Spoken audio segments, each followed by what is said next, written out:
Robert Caldwell smirked at me across the mahogany conference table, while his lawyer mistress, Victoria Sterling, slid the final divorce papers toward me with manicured nails that probably cost more than most people's grocery budgets. "Sign here, Margaret," she purred, her voice dripping with the satisfaction of a woman who'd systematically dismantled another woman's life. The papers awarded him everything: our house, his company, $3 million in assets, even Max and Bella, our golden retrievers, who'd slept at the foot of our bed for 8 years. If you're watching this, subscribe and let me know where you're watching from.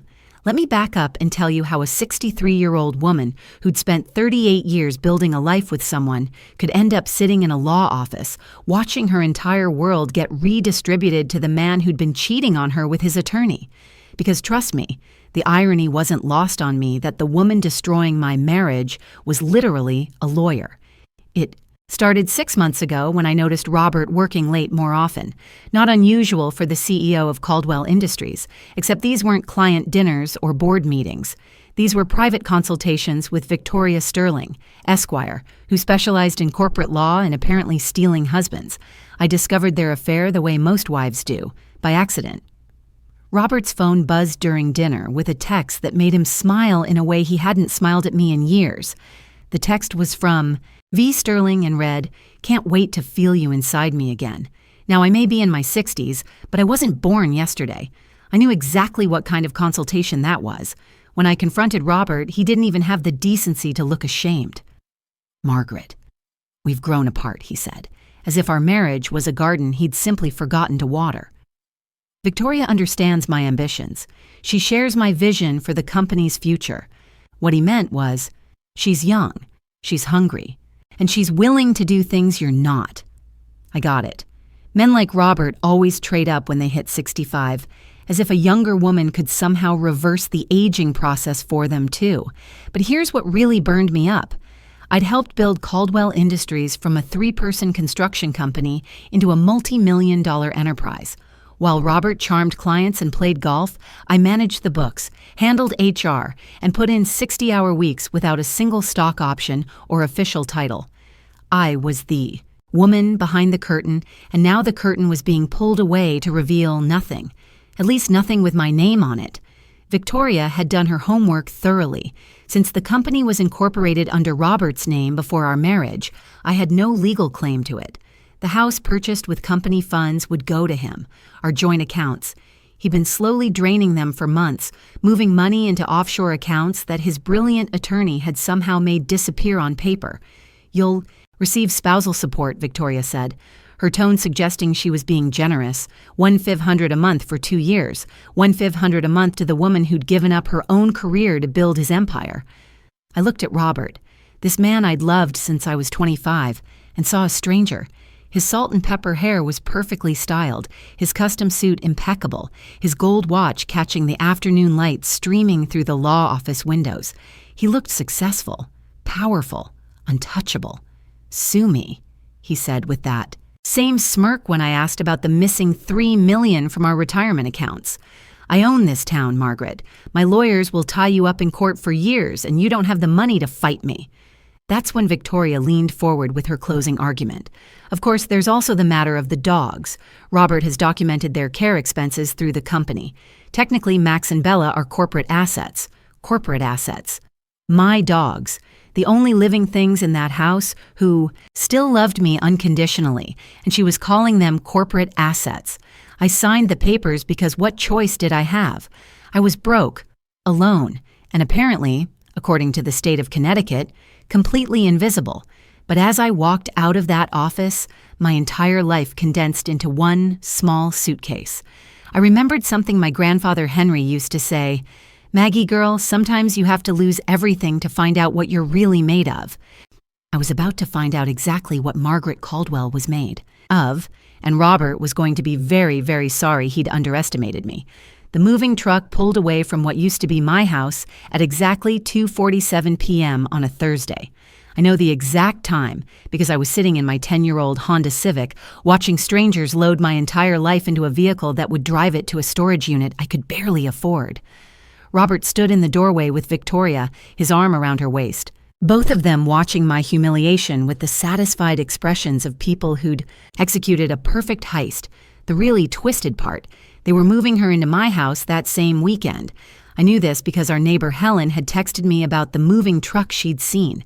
Apparently, Victoria was bringing her own furniture. My 38 years of carefully chosen antiques, family photos, and garden that I'd spent decades nurturing were being replaced faster than you could say hostile takeover. I'd been staying at the Motel 6 on Route 9 for 3 days. It was the kind of place where the ice machine was permanently broken, and the continental breakfast consisted of stale donuts and coffee that could strip paint. The manager, a kind woman named Rosa, had given me the senior discount without my asking. 63 and homeless. Apparently, I looked like I needed all the help I could get. The worst part wasn't losing the house or the money. It was Max and Bella. I'd raised those dogs from puppies. Max was the one who'd lie across my feet when I was sick. And Bella was my garden companion, following me around the yard while I planted roses and pulled weeds. They were my children, the only family Robert and I had ever managed to create together. When I tried to see them yesterday, Victoria answered the door wearing my favorite robe, a silk kimono Robert had brought me from a business trip to Japan 15 years ago. "I'm sorry, Margaret," she'd said with fake sympathy, "but the dogs are quite bonded to their new routine. Robert thinks it would be confusing for them to have visits." I could hear Max barking in. The background, that excited bark he always made when he heard my voice. Through the window, I caught a glimpse of Bella by the sliding door, tail wagging frantically. They knew I was there. "Please," I'd said, hating myself for begging. "Just for an hour?" Victoria's expression hardened. "The divorce agreement is very clear about asset distribution. Perhaps you should have thought about this before you became so difficult during the proceedings." Difficult? Because I dared to ask for half of what I'd helped build. Now sitting outside the motel, I called my sister Joyce in Florida. We hadn't spoken in 2 years. Some stupid argument about Mom's china that seemed ridiculous now. Maggie. Joyce's voice was cautious. "Is everything okay?" "Robert left me," I said simply. "For his lawyer, they took everything." There was a long pause. "Jesus Christ, Maggie, are you okay? Where are you?" "Motel 6. I have about $800 left and nowhere to go." "Pack your bag," Joyce said immediately. "I'm booking you a flight to Tampa tonight." "Joyce, I can't ask you to." "You're not asking. I'm telling. Mom always said family sticks together when things get bad. Things look pretty bad." 6 hours later, I was on a plane to Florida with everything I owned fitting into one carry-on bag. The man next to me was reading the Wall Street Journal, and I caught a glimpse of an article about successful companies in Connecticut. Caldwell Industries was featured with a photo of Robert and Victoria at some charity gala. Him in a tuxedo, her in a red dress that probably cost more than my monthly motel bill. The caption read, "Power couple Robert Caldwell and attorney Victoria Sterling at the Governor's Business Excellence Awards." Power couple. They'd made it official in the society pages before I'd even moved out. As the plane lifted off, I pressed my face to the window and watched Connecticut disappear below me. Somewhere down there, Max and Bella were probably looking for me, wondering why. I'd abandoned them. Robert was probably pouring champagne to celebrate his new life. Victoria was probably redecorating my kitchen.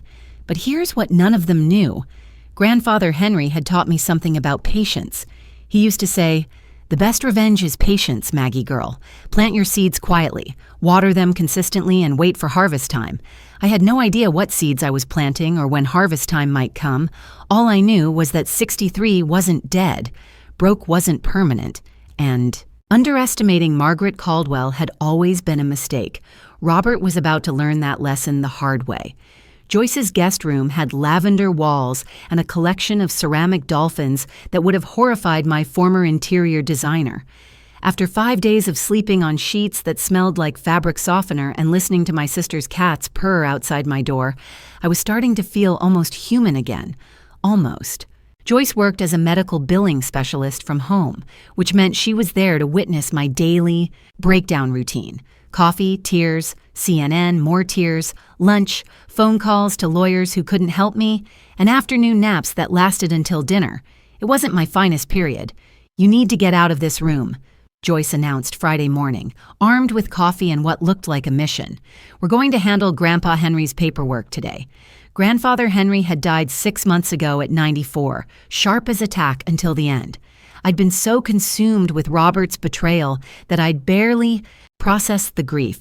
Henry had been my favorite person in the world, a Depression-era kid who'd built a small fortune through careful investing and stubbornness. "What paperwork?" I asked, pulling on the same jeans I'd worn for 3 days straight. "He left some things for you. Bank stuff." I've been meaning to handle it, but with everything going on. Joyce handed me a manila envelope that smelled like his old house: coffee, Old Spice, and furniture polish. Inside were 3 items: Henry's obituary from the Hartford Courant, a key tape to an index card, and a handwritten note in his careful curse work that simply said, "For Maggie, Farmers Savings Bank, account 4728891. Started this for you when you were born. Love, Grandpa." I stared at the note, trying to remember any conversations about a bank account. "Joyce, did you know about this?" "Know about what?" She looked over my shoulder. "Oh, that old savings account. I think Mom mentioned it once. Grandpa opened accounts for all us grandkids when we were born. Probably. Has $50 in it by now. $50. Better than nothing," which was exactly what I had. The Farmers Savings Bank was a small brick building squeezed between a nail salon and a sandwich shop in downtown New Haven, the kind of place that still used paper ledgers and had the same tellers who'd worked there since the Carter administration. "I'd like to check on an account," I told the woman behind the counter, a pleasant lady named Dorothy who wore reading glasses on a chain. My grandfather opened it in 1960. Dorothy typed the account number into her computer, then frowned. She typed it again. Then she called over her supervisor, a man in his 50s who looked like he'd seen everything in 30 years of banking. "Ma'am," the supervisor said carefully, "could you repeat that account number?" I read it again from Grandpa's note. Both bank employees exchanged glances. "And you said this account was opened in 1960? Dorothy asked. "Yes. My grandfather, Henry Caldwell, opened it when I was born. He said he put $50 in it." The supervisor cleared his throat. "Mrs. Caldwell, this account has been accumulating compound interest for 65 years. The original deposit was indeed $50, but with interest compounded monthly at various rates over the decades." He turned his computer screen toward me. I looked at the number, looked again, blinked hard, and looked a third time. 8/47th, 192619. "That's impossible," I whispered. "Compound interest," Dorothy said with a smile. "It's like magic, but legal. $847,000 from $50 my grandfather had deposited the year I was born and then apparently never touched. While I'd been sleeping in motel and begging for scraps from my own divorce, I'd been sitting on a fortune. I started laughing. Not the polite chuckle you give when someone tells a mildly amusing story, but the kind of laughter that comes from the depths of your soul when the universe plays a joke so perfect you have to respect the timing. "Ma'am," the supervisor said nervously, "are you all right?" "I'm perfect," I said, wiping tears from my eyes. "Absolutely perfect. I'd like to access this account immediately." As Dorothy printed out 65 years of statements showing the slow, steady growth of $50 into a small fortune, I thought about Robert's parting words. "Sue me. I own this town." He was about to discover that someone else had just acquired a significant interest in his neighborhood, someone who understood the power of patience, compound interest, and very, very careful planning. "Grandfather Henry, wherever you are, I thought this one's for you." I spent 3 hours at that bank, going through decades of statements with Dorothy and the supervisor, whose name was Frank. Grandfather Henry hadn't just deposited $50 and forgotten about it. He'd been quietly adding small amounts every month for 40 years. $5 here, $10 there, sometimes as much as $25 during good months. "Your grandfather was quite the saver," Frank said, showing me statements from the 1980s. "Look at this. He never missed a monthly deposit until 2000. What happened in 2000? I asked. According to our records, he moved to Florida, but by then, the account was substantial enough that compound interest alone was adding significant value annually. I did the math. From 1960 to 2000, Grandpa had deposited roughly $8,000 total. Interest rates in the 60s and 70s were much higher than today, some years reaching 15% APY. That money had been doubling every 5 to 7 years for 6 decades. "Frank," I said carefully, "I need to understand something. This money, it's really mine. According to our records, Henry Caldwell named you as the sole beneficiary when he opened the account. Your Social Security number is on file. You're the only person who can access these funds. I walked out of that bank with a cashier's check for $847,392.16 and a head full of possibilities. Joyce was waiting in the car, scrolling through her phone. "So, was it $50? She asked as I climbed into the passenger seat. I handed her the check. She looked at it, blinked, looked again, then promptly started crying. "Oh my God, Maggie, oh my God, you're rich." "I'm not rich," I said, though my hands were shaking. "But I'm not broke either." That evening, I sat in Joyce's backyard with a glass of wine, researching Caldwell Industries on my laptop. Robert thought he'd gotten away with the perfect crime, but he'd made one crucial mistake. He'd underestimated my intelligence. Caldwell Industries was privately held, but like many companies, it had taken on investors over the years. According to recent filings, Robert owned 60% of the company directly. The remaining 40% was split between venture capital firms and private investors who'd bought in during the company's expansion phase. Here's what Robert didn't know. Private investors sell their shares all the time, and some of those shares were currently available through a discrete investment firm that specialized in private equity transactions. I spent the next 2 days making phone calls to investment firms, to lawyers, to accountants.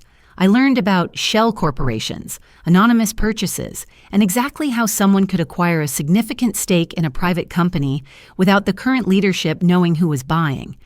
By Wednesday, I had a plan. Thomas Mitchell was a lawyer I'd known for 20 years, a contemporary of Robert's who'd always treated me with respect instead of the condescending patience most of Robert's colleagues showed their wives. When I called him, he agreed to meet me at his office in Hartford. "Margaret," Thomas said, standing as I entered his conference room, "Joyce told me what happened. I'm so sorry." "Don't be sorry, Thomas. Be helpful. I need to buy a company." His eyebrows rose. "Buy a company? Specifically, I need to acquire shares in Caldwell Industries anonymously. Is that possible?" Thomas leaned back in his chair, studying me. "Margaret, Robert has majority ownership. Even if you bought every available share, you'd never have control." "I don't want control," I said. "I want a seat at the table. I want voting rights. I want to be in the room when decisions are made about the company I helped build. How many shares are we talking about?" I opened my laptop and showed him my research. According to this, approximately 35% of the company's shares have traded hands in the last 5 years. If I could acquire even 20%, that would make me the second largest shareholder. Thomas was quiet for a long moment. This would require setting up a trust, possibly multiple shell corporations to maintain anonymity. It's legal, but complex and expensive. How expensive? Based on the company's last valuation, 20% would cost roughly $600,000. I smiled and reached into my purse for the bank statements. "Thomas, let me tell you about my grandfather's savings account." An hour later, Thomas was drafting papers to establish the Meridian Investment Trust with me as the sole beneficiary and anonymous benefactor. By the end of the week, Meridian would begin purchasing shares in Caldwell Industries through a series of discrete transactions designed to avoid attention. "Margaret," Thomas said as I prepared to leave, "what exactly are you planning to do with these shares?" "Nothing dramatic," I said. "I just want to attend the quarterly board meeting. As a shareholder, I have that right." And then I thought about Robert's smirk, Victoria's condescension, my dogs, who were probably still looking for me at the sliding door. Then I'm going to remind my ex-husband that sometimes the woman you underestimate turns out to be the one holding all the cards. The next 3 weeks were the most educational of my life. I learned about proxy votes, shareholder rights, and the fascinating world of corporate governance. I also learned that when you have money and the right lawyer, things that seem impossible become merely expensive. Thomas worked with a network of investment professionals who specialized in discrete transactions. Through a series of purchases spread across multiple firms and dates, the Meridian Investment Trust quietly acquired 23.7% of Caldwell Industries. Not enough to control the company, but more than enough to make Robert's life very interesting. I moved into a small apartment in West Hartford, close enough to monitor my investment, but far enough from my old life to maintain anonymity. The apartment was nothing special. 2 bedrooms, updated kitchen, a small balcony where I could drink my morning coffee and plan my strategy, because that's what this was, strategy. Not revenge exactly, but justice. A careful, patient correction of the record. The quarterly board meeting was scheduled for October 15th. As a shareholder holding more than 20% of the company, I had the right to attend and the right to address the board on any matters affecting company value. I'd been studying Robert's leadership decisions, and I'd found some very interesting patterns. Caldwell Industries had been hemorrhaging money on Victoria's legal fees, not just for their affair, but for elaborate corporate restructuring that seemed designed to benefit Robert personally, while limiting the company's tax obligations. Victoria had been billing the company for strategic consulting at $800 per hour, often for services that seemed suspiciously personal. I'd also discovered that Robert had been using company resources for his new lifestyle with Victoria. The company had purchased a corporate retreat property in the Hamptons that happened to be where they spent their weekends. Company funds had paid for Victoria's wardrobe allowance as professional development. Even their odd wine collection was being expensed as client entertainment. None of this was illegal. Exactly. But it wasn't great for shareholder value. On October 14th, I got my hair done. Nothing dramatic, just a trim and style that made me look professional, rather than like a woman who'd been living in her sister's guest room for a month. I bought a navy blue suit, modest jewelry, and comfortable heels. I wanted to look like money, but old money, established money, the kind of investor who doesn't need to prove anything to anyone. That evening, I called Thomas for a final briefing. "Remember," he said, "you don't need to reveal your identity immediately. As the representative of Meridian Investment Trust, you have every right to be there. Let them wonder who you are and what you want. And if Robert recognizes me, he might. But even if he does, he can't remove you from the meeting. You're there as a shareholder, and you own nearly a quarter of his company." I hung up and stood on my balcony, looking out at the Hartford skyline. Somewhere out there, Robert was probably having dinner with Victoria, celebrating another successful day of spending company money on their personal life. They had no idea that tomorrow would be different. I thought about Max and Bella, wondering if they still looked for me at the door. I thought about the house where I'd planted roses that would bloom again next spring for someone else to enjoy. I thought about 38 years of marriage reduced to a $1,500 monthly check and a seat at a motel breakfast bar. But mostly I thought about Grandfather Henry and his $50 investment in my future. He taught me that patience wasn't passive, it was strategic. You wait for the right moment, then you act with precision. Tomorrow was going to be the right moment. The Caldwell Industries board meeting was held in the top floor conference room of a downtown Hartford office building. Floor-to-ceiling windows overlooked the Connecticut River, and the mahogany table could seat 20 people, comfortably. I arrived at 9:45 a.m. for the 10 a.m. meeting, dressed in my navy suit and carrying a leather portfolio that Thomas had suggested would make me look appropriately corporate. The receptionist, a young woman named Ashley, checked her list twice when I introduced myself as the representative from Meridian Investment Trust. "I don't have you on the list," she said nervously. "Call Thomas Mitchell's office," I said calmly. "He submitted my credentials yesterday."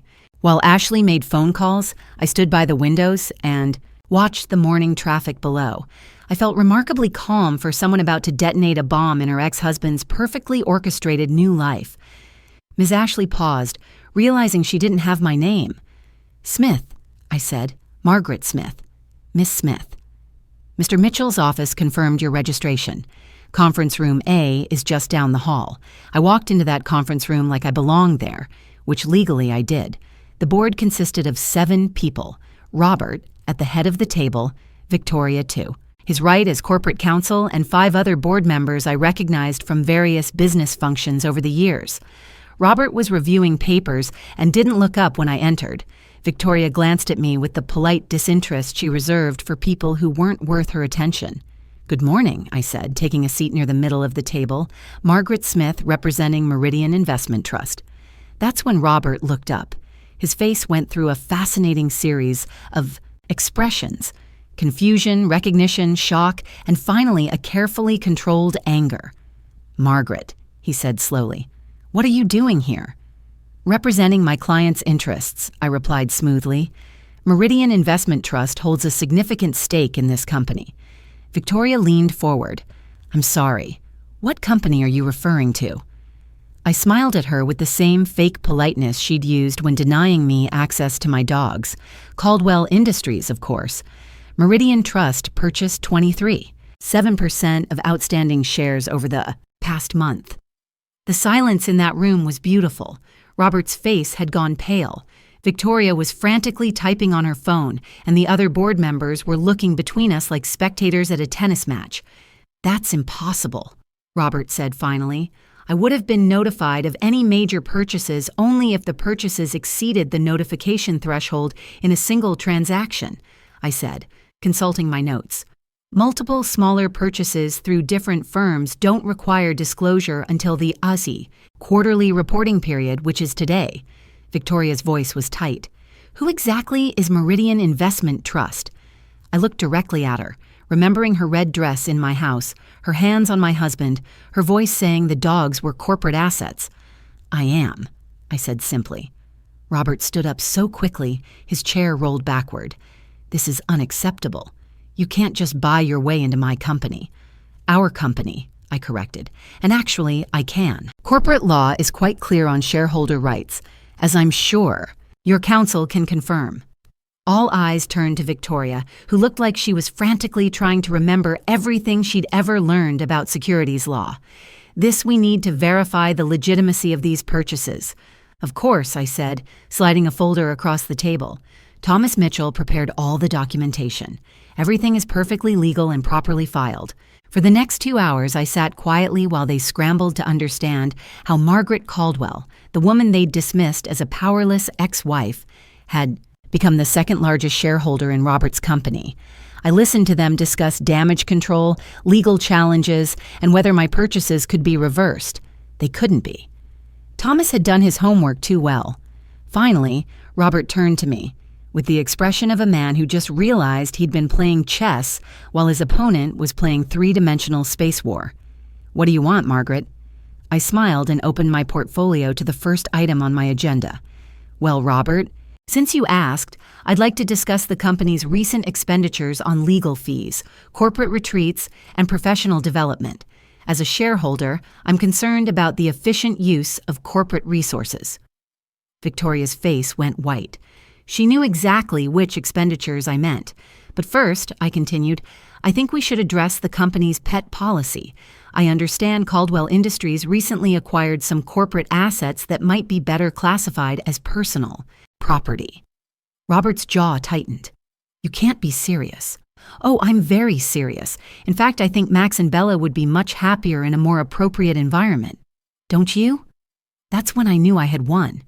Not just the battle, but the war.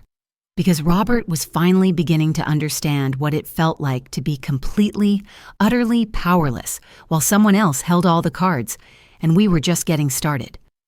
The first thing Robert did was call an emergency executive session, which meant asking me to leave the room while the real board members discussed strategy.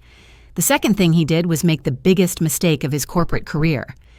"Margaret," he said, his voice dripping with condescension, "I think there's been a misunderstanding. Why don't we step outside and discuss this privately?"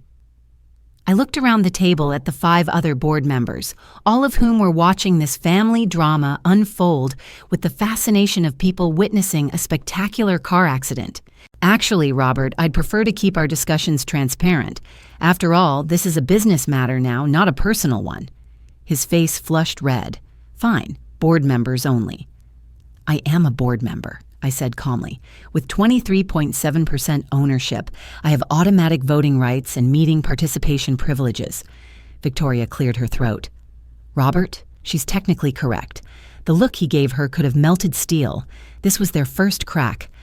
The moment when Victoria realized that sleeping with the CEO didn't make her immune to corporate law. For the next hour, I listened to them plot damage control. Robert wanted to challenge the legitimacy of my purchases. Victoria suggested restructuring the company to dilute my shares. One board member, David Chen, who'd always been decent to me at company parties, quietly pointed out that any restructuring would require shareholder approval, which means Margaret would have to approve her own dilution, he said with barely concealed amusement. When they re-adjourned the full meeting, Robert tried a different approach. Margaret, let's be reasonable. What will it take for you to sell your shares back to the company? I'm not interested in selling, I replied. I'm interested in participating. I helped build this company, and now I intend to help run it. That afternoon, Victoria showed up at my apartment. I was expecting her. Desperate people always try the personal approach when the legal one fails. May I come in? She asked. All. Traces of her earlier arrogance replaced by careful politeness. Of course, coffee. We sat in my small living room, two women who'd been circling each other for months. Finally, face to face without Robert as a buffer. This isn't going to bring him back, Victoria said without preamble. I laughed. Honey, I don't want him back. I want justice. What does justice look like to you? It looks like transparency, like honest accounting, like a company that serves its shareholders instead of funding, personal vendettas and expensive divorces. Victoria set down her coffee cup. I love him, you know. I loved him too for 38 years. But love doesn't excuse theft, and it doesn't excuse humiliation. Robert says, you're trying to ruin him. Robert ruined himself the moment he decided I was expendable. I'm just providing consequences. After Victoria left, I called Thomas. They're going to fight dirty, I told him. Probably. But we have the law on our side. And more importantly, we have the money. As long as you can maintain your stake, you control nearly a quarter of that company. That evening, I drove to my old house. I didn't plan to go inside. I just wanted to see Max and Bella. I parked across the street and waited. At 6 awesome, Robert came home. At 6:15, I saw familiar golden shapes in the backyard. I got out of my car and whistled softly. Both dogs' heads snapped up. Max started barking immediately, that excited bark that meant family's home. Bella ran to the fence, whimpering, and trying to push her nose through the slats. The back door slammed open and Robert appeared. Get the hell away from my property. I'm on a public street, I called back. And those are my dogs.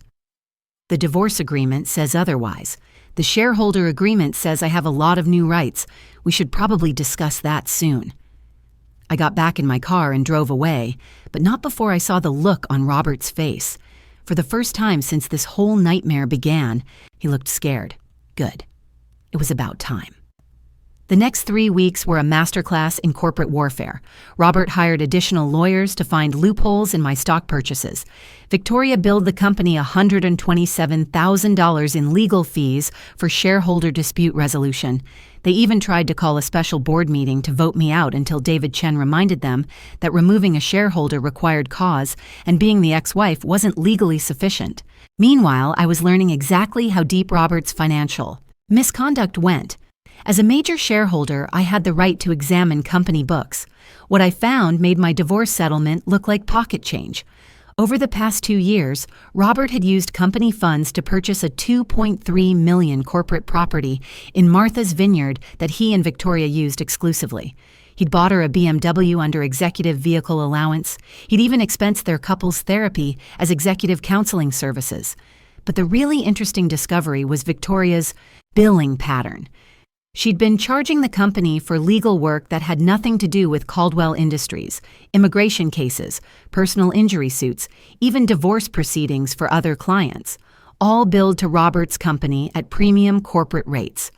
This is fraud, Thomas said when I showed him the records. They've been using company resources to subsidize Victoria's entire practice. How much are we talking about over the past 18 months? Roughly $800,000 in questionable expenses. I stared at the numbers, feeling that familiar cold rage settle in my chest. While I'd been sleeping in a motel and begging for access to my own dogs, they'd been stealing nearly $1 million from the company I'd helped build. Thomas, I want to call another board meeting.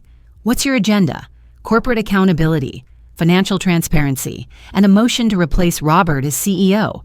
Margaret, even with your shares, you can't force that vote alone. I don't have to force it.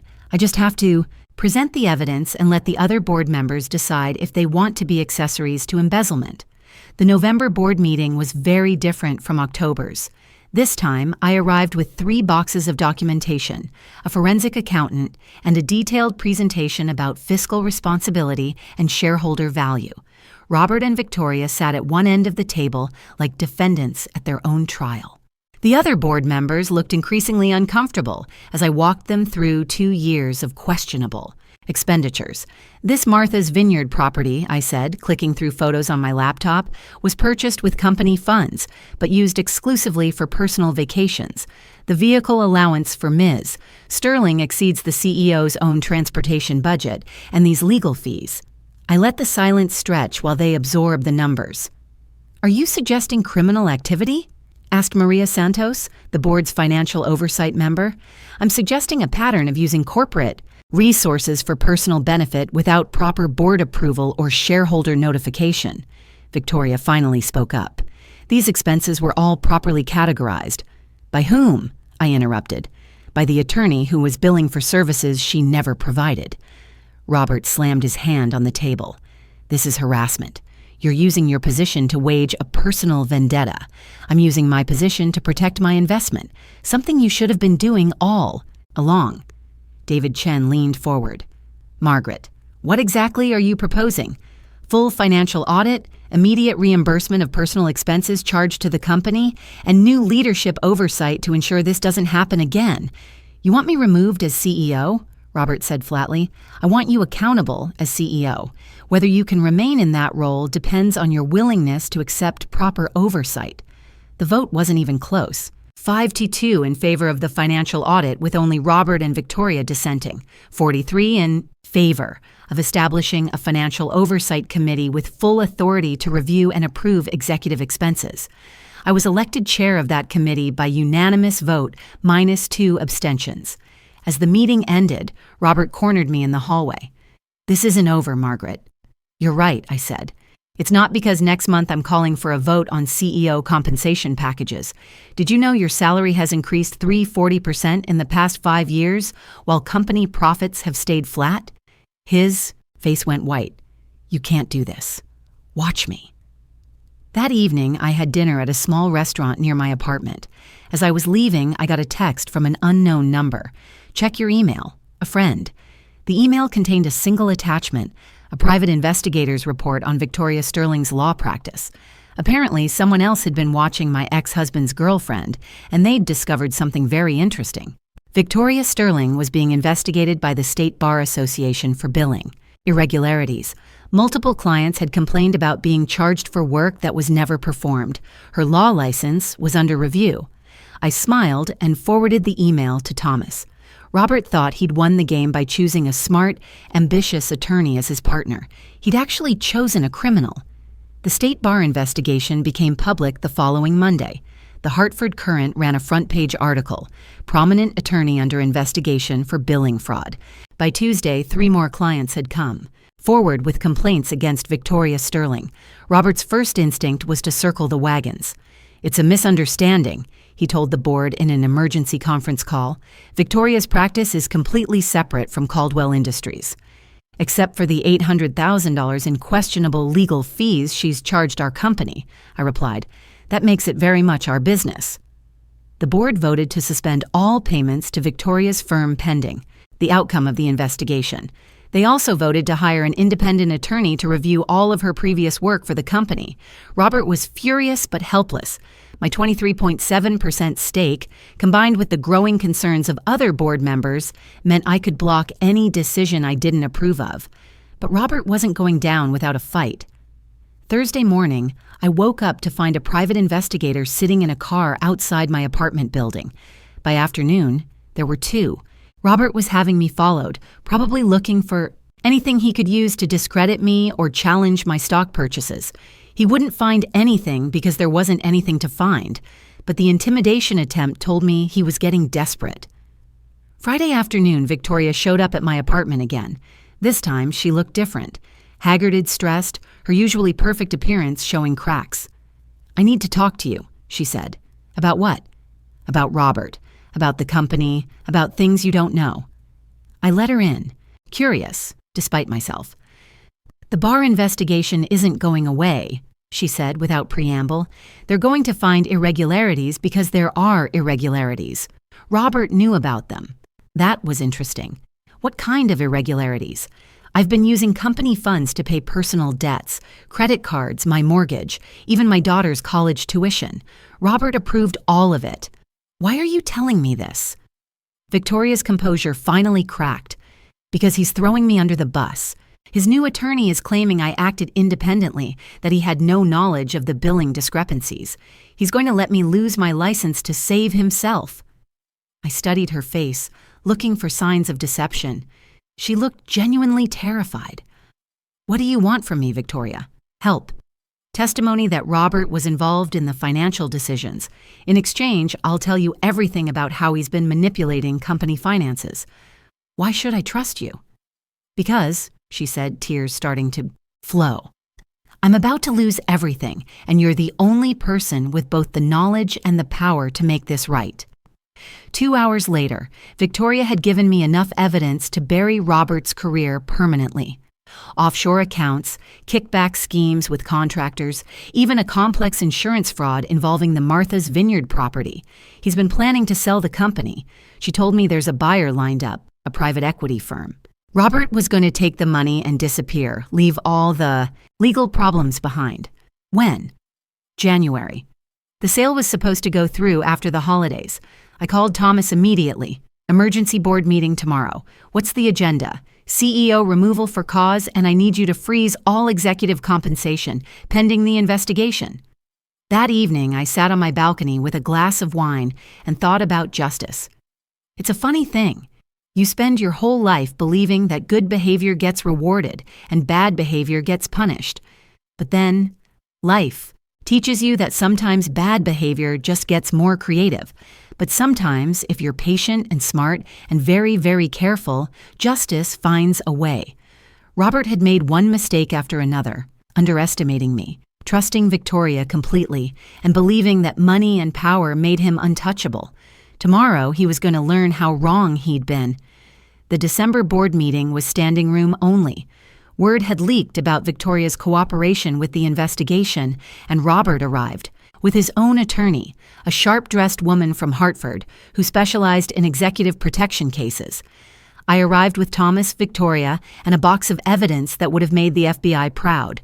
Before we begin, Robert's attorney announced, I want to state for the record that my client denies all allegations and reserves the right to pursue legal action against anyone making false claims. Noted, I said calmly. Now, let's discuss the evidence. For the next 3 hours, I walked the board through Robert's financial crimes in excruciating detail. The offshore accounts Victoria had helped him establish, the contractor kickbacks that had inflated project costs by 25%, the insurance claim for storm damage at Martha's Vineyard that had been caused by a party, not weather. But the real bombshell was the planned sale of the company. Robert has been negotiating with Pinnacle Investment Group to sell Caldwell Industries for $14 million. I announced he planned to complete the sale without notifying shareholders or board members, taking a $8.4 million payout for his 60% stake. The room erupted. David Chen demanded to see the documentation. Maria Santos asked why the board hadn't been informed. Even Robert's attorney looked shocked. That's completely legal, Robert said, but his voice was shaking. I have majority ownership. You have majority ownership, I agreed. But you also have fiduciary responsibility to all shareholders. Selling the company without disclosure, especially while under investigation for financial misconduct, could be considered fraud. Thomas stood up. I'd like to call for a vote of no confidence in Robert Caldwell as CEO. Seconded, said David Chen immediately. The vote was 6-1. Only Robert voted to keep himself as CEO. I'd also like to nominate Margaret Smith as interim CEO while we search for permanent leadership, Thomas continued. That vote was 5-2 with Robert and one other member dissenting. Just like that, I went from divorced housewife to CEO of a multi-million-dollar company. But the biggest surprise was yet to come. As we were adjourning, Victoria stood up. There's something else you all need to know about the planned sale. Robert's face went white. Victoria? Don't. Pinnacle Investment Group isn't who they claim to be, she continued. They're a shell company. Robert wasn't selling to outside investors. He was selling to himself. The plan was to buy the company back at a massive discount after it was stripped of assets, then rebuild it without any of the original shareholders. The silence in that room was deafening. That's securities fraud, Maria Santos whispered. That's embezzlement, David Chen corrected. And conspiracy? Robert stood up so quickly his chair fell over. This meeting is over. Actually, I said, consulting my notes, as interim CEO, I'm calling for an immediate forensic audit of all company accounts, a freeze on all executive assets, and a report to the Securities and Exchange Commission regarding potential fraud. Robert stared at me with an expression of pure hatred. You've destroyed everything, Margaret. 38 years of building this company, and you've destroyed it for revenge. I've saved it, I corrected. From you. As Robert stormed out, followed by his attorney in a trail of legal threats, Victoria approached me. Thank you, she said quietly. Don't thank me yet, I replied. You're still facing disbarment and possibly criminal charges. I know, but at least now the truth is out. That evening, I sat in my small apartment, now the interim CEO of a company worth $14 million holding evidence that could send my ex-husband to prison. My phone buzzed with a text from an unknown number. Heard about the board meeting. Proud of you, Max and Bella's dog walker.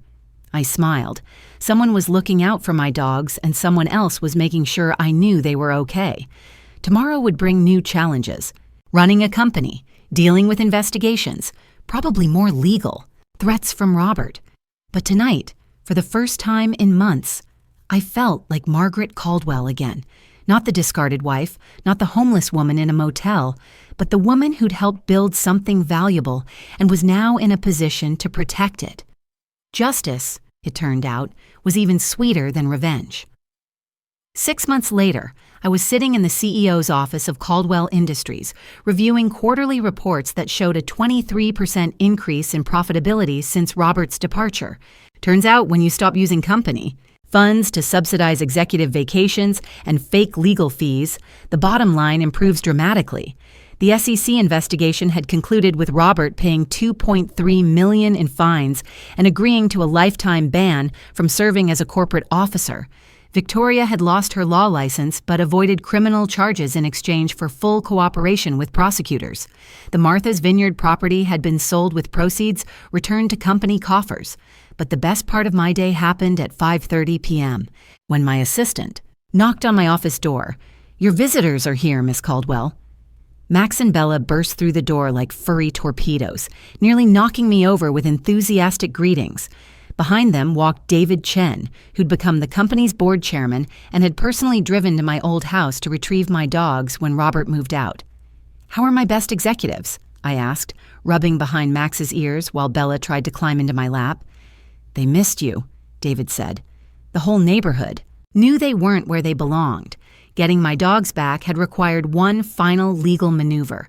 As interim CEO, I'd instituted a company policy prohibiting personal use of corporate assets, including pets that had been wrongly classified as business property. Robert's new attorney had tried to fight it, but after months of legal bills and mounting evidence of his financial crimes, Robert had finally given up. These days, Max and Bella came to work with me every day. They had their own beds in my office and had become beloved company mascots. Employees stopped by to give them treats, and they'd made the company holiday card. My phone rang. Thomas calling with updates on the final settlement negotiations. Roberts agreed to the terms, he said. Full restitution of questionable expenses, transfer of the remaining shares to establish an employee stock ownership program, and a formal apology to be published in the Hartford Courant. And the house, yours if you want it. Victoria moved out last month. I looked around my office, then down at Max and Bella, who were now napping on their beds after the excitement of their reunion. I think I'll pass on the house, I said. Too many memories, but I know someone who might be interested in buying it. That evening, I hosted a dinner party in my apartment for the key people who'd helped me reclaim my life. Thomas and his wife David Chen and his partner, my sister Joyce, who'd flown up from Florida for the occasion. So, what's next for the new CEO? Joyce asked over. Dessert. Actually, I said, raising my wine glass, I have an announcement. I'm stepping down as CEO next month. Everyone started talking at once. David looked particularly concerned. Don't panic, I laughed. I'm not leaving the company. I'm becoming chairman of the board and hiring a proper CEO, someone younger with fresh ideas and hopefully better technology skills than a 63-year-old woman who just learned how to use Excel. What will you do with your time? Thomas asked. I scratched Max behind the ears and smiled. I'm thinking about getting married again. The room went quiet. His name is Frank, I continued. He's the bank supervisor who helped me discover Grandpa Henry's account. Turns out he's been divorced for 3 years, has 2 grandchildren, and makes the best coffee I've ever tasted. Joyce started crying. Happy tears this time. Oh, Maggie, you deserve this. As my friends celebrated around me, I thought about the journey that had brought me here. 18 months ago, I'd been sleeping in a motel, crying over the loss of everything I'd thought was permanent. Tonight, I was surrounded by people who valued me, running a company I'd helped build, and planning a future with someone who saw me as an equal partner, not a convenient accessory. Robert had tried to erase me, to reduce 38 years of marriage to a footnote in his success story. Instead, he'd given me the greatest gift possible, the chance to discover who Margaret Caldwell really was when she wasn't defined by someone else's expectations. My phone buzzed with a text from Frank. Dinner tomorrow. I found a new recipe for apple pie that might change your life. I texted back. My life's already changed, but I'd love to try the pie.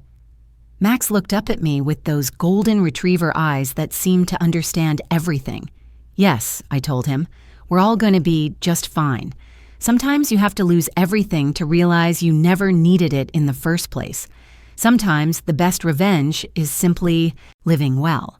And sometimes, if you're very patient and very brave, the universe gives you exactly what you deserve, even if it takes 63 years and a grandfather's $50 investment to get there.